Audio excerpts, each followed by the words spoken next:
4 ruko terbakar saat penghuninya sedang mudik ke Surabaya.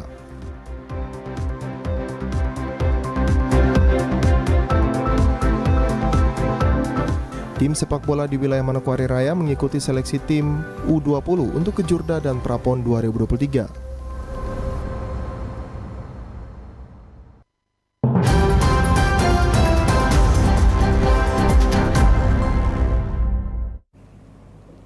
Selamat petang saudara, berita Papua Barat hari ini kembali hadir menjumpai Anda, edisi Senin 24 April 2023. Sejumlah informasi dari daerah di Papua Barat dan Papua Barat Daya akan kami hadirkan untuk Anda. Bersama saya Susan Mampioper, inilah Papua Barat hari ini selengkapnya.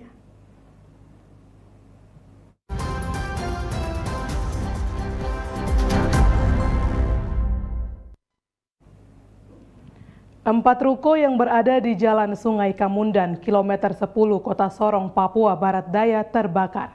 Kebakaran itu terjadi di saat penghuni ruko sedang mudik ke Surabaya. Hari Raya Idul Fitri kedua, musibah kebakaran kembali terjadi melanda 4 ruko di Jalan Sungai Kamundan, Kota Sorong, Papua Barat Daya pada Minggu malam 23 April 2023. Kebakaran itu terjadi sekitar pukul 20.00 waktu Indonesia Timur. Bangunan ruko yang berdekatan membuat api dengan cepat menyebar. 4 mobil pemadam kebakaran milik Pemkot Sorong dibantu sejumlah mobil tangki air dikerahkan memadamkan api. Petugas damkar sempat mengalami kesulitan untuk memadamkan api karena pintu ruko dalam keadaan terkunci, sehingga petugas dibantu warga membongkar paksa pintu tersebut agar proses pemadaman bisa dilakukan.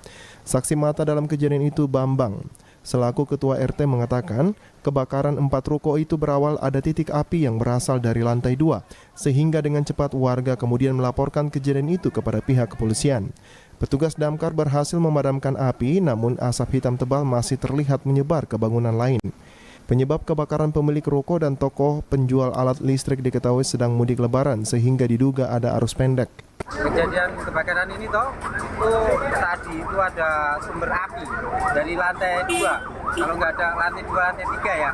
Nah itu sumber api itu kecil. Tapi lama-lama warga lapor sama saya langsung. Yang lain juga sudah telepon ke kantor polisi, ya toh. Setelah itu api semakin membesar. Warga sudah berusaha membongkar paksa pintu ini. Kejadiannya seperti ini. Ini disebabkan karena apa? Karena penghuninya itu lagi mudik pulang ke Jawa dan tidak ada yang jaga. Sementara Kapolresta Sorong Kombes Pol Happy Perdana Yudianto saat ditemui di TKP mengatakan penyebab kebakaran ini akan dilakukan penyelidikan dengan melakukan olah TKP oleh tim Inavis untuk mencari barang bukti dan akan dikirim ke laboratorium Makassar terkait penyebab kebakaran tersebut. Kurang lebih sekitar jam 20 ya, 20.00 waktu Indonesia bagian timur. Kita mendapat telepon dari 110 bahwa ada dari kebakaran di kilo 10. Langsung kita ke TKP, ternyata benar di lokasi terdapat toko bahan listrik, toko alat-alat listrik yang terbakar. Pemilik sedang berada di Surabaya, mungkin berlebaran ya, libur. Namun demikian kita coba amankan yang bisa kita amankan, barang-barang seperti mobil, kendaraan, sepeda motor, kita amankan dulu. Kita meminimalisir kerugian materialnya. Tapi kita yakinkan juga tidak ada orang yang tidur di dalam. Dalam peristiwa ini tidak ada korban jiwa, namun pemilik ruko mengalami kerugian mencapai ratusan juta rupiah. Dari Sorong, Papua Barat Daya, Michael Jasman, TVRI Papua Barat melaporkan. Menjelang perayaan ibadah Idul Fitri, sampai pada puncaknya tanggal 21 hingga 23 April 2023 kemarin, di wilayah Papua Barat dan Papua Barat Daya terpantau berjalan dengan aman dan damai. Demikian disampaikan Kepala Kepolisian Daerah Papua Barat Irjen Pol Daniel Tahimonang Silitonga melalui Kabid Humas Polda Papua Barat Kombes Pol Adam Erwindi dalam press release-nya menyampaikan terima kasihnya kepada seluruh masyarakat Papua Barat dan Papua Barat Daya, TNI Polri, tokoh agama serta instansi lainnya yang sudah bekerja sama dalam pelaksanaan pengamanan pada perayaan Hari Raya Idul Fitri tahun 2023. Karena rangkaian kegiatan perayaan Idul Fitri 1444 Hijriah tahun 2023 berlangsung dengan aman dan damai. Kabid Humas mengatakan di wilayah Papua Barat dan Papua Barat Daya telah terjalin toleransi yang sangat tinggi di antara umat beragama. Ini membuktikan toleransi umat beragama terjalin sangat bagus seperti ini, sehingga diharapkan semua masyarakat bersama-sama bisa hidup damai di wilayah Papua Barat dan Papua Barat Daya. Tim Liputan TVRI Papua Barat melaporkan. Saudara, Bupati Kabupaten Fak-Fak menggelar open house bagi para pejabat dan masyarakat umum pada perayaan Idul Fitri 1444 Hijriah pada Sabtu 22 April 2023 kemarin. Di hari kedua Idul Fitri, Bupati Fak-Fak Untung Tamsil membuka pintu maaf dan rumahnya menerima tamu warga kota Fak-Fak untuk bersilaturahmi dan saling memaafkan. Nampak bukan hanya para pejabat yang datang bersilaturahmi, tetapi juga masyarakat umum yang ingin secara langsung bersalaman dengan pemimpin mereka. Bupati Untung Tamsil mengatakan Idul Fitri adalah saat yang tepat untuk saling memaafkan dan tetap menjaga kekompakan, sehingga suasana keharmonisan bisa selalu terjaga dengan baik.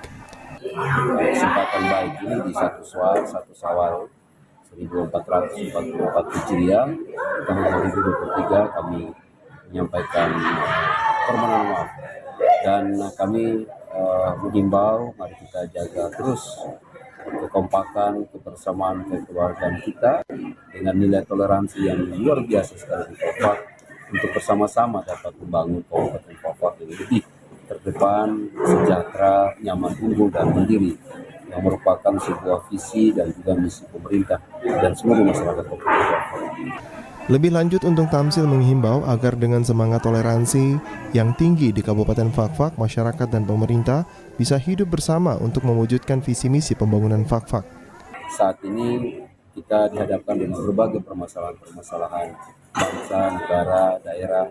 Tentunya semangat yang perlu harus kita tingkatkan adalah kebersamaan, mengambil peran untuk membangun daerah yang tercinta ini, Kabupaten Fak-Fak. Demikian, maaf sekali lagi. Assalamualaikum warahmatullahi wabarakatuh. Open House Bupati Fak-Fak yang dipusatkan di Gedung Pertemuan Pemda Fak-Fak dibuka pada pukul 10 pagi dan berlangsung hingga pukul 20.00 waktu Indonesia Timur. Nampak pula Wakapolres Fak-Fak beserta jajaran dan Dim 1803. Dari Kabupaten Fak-Fak, Konstamel TVRI Papua Barat melaporkan. Umat Muslim Kabupaten Telekuan Dama pada 21 April 2023 kemarin menyambut perayaan Hari Raya Idul Fitri 1444 Hijriah 2023 Masehi dengan pawai takbiran keliling kota Wasior. Rute pawai takbiran dimulai dari Taman Masasaya Wasior ke arah selatan, memutar di areal perkantoran Rasiei dan finish di halaman Yapis Manggurai Wasior. Pawai takbiran dikawal aparat gabungan TNI Polri mulai dari tempat start hingga finish. Bupati Teluk Dama Hendrik S. Mambor mengatakan malam pawai takbiran dilakukan untuk menyambut Idul Fitri tahun 1444 Hijriah dan ini menjadi berkah bagi seluruh umat Muslim di Teluk Dama. Karena itu Bupati berharap malam takbiran ini akan menjadi salah satu bentuk ungkapan syukur kepada Tuhan Maha Kuasa karena seluruh umat Muslim boleh meraih kemenangan setelah sebulan menjalankan ibadah puasa. Kiranya apa yang telah dilaksanakan dan berkah daripada Allah Subhanahu wa Ta'ala kepada seluruh umat Muslim se-Kabupaten Teluk Dama dan menguatkan iman dan takwa kepada Tuhan yang Maha Kuasa. Tetapi kami juga mengimbau pada malam hari ini agar kita sama-sama melaksanakan pawai takbir ini berjalan dengan baik dan mengikuti segala hal petunjuk yang diatur oleh Bapak Kapolres dan jajaran, sehingga kita berdoa bersama, berharap bersama pawai takbir ini berjalan dengan baik, aman, tertib, dan lancar. Ketua MUI Teluk Dama Haji Abidin Ohoimas menyampaikan rasa terima kasihnya kepada pemerintah daerah Kabupaten Teluk Dama karena telah memberikan dorongan dan dukungan kepada umat Muslim di Wondama untuk melaksanakan malam takbiran.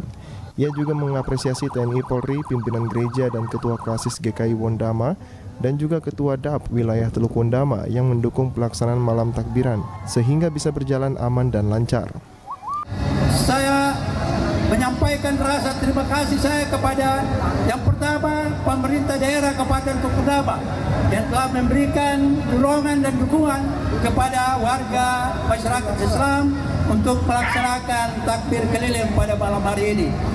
Pimpinan pimpinan-pimpinan gereja, klasis, BKG, dan juga Ketua Dewan Adat Papua wilayah Wondama yang telah memberikan dukungan kepada kami. Dari Kabupaten Teluk Wondama, Tonci Sumambui, TVRI Papua Barat melaporkan. Kita ke informasi lain, saudara. Menyiapkan pemain bola usia 20 tahun untuk kejurda sekaligus menyiapkan tim untuk mengikuti prapon. Tim sepak bola di wilayah Manokwari Raya mengikuti seleksi selama 2 hari. Bertempat di Stadion Sanggeng Manokwari, tim sepak bola yang berada di Manokwari Raya mengikuti seleksi usia 20 tahun untuk mengikuti kejurda dan juga persiapan prapon di tahun 2023.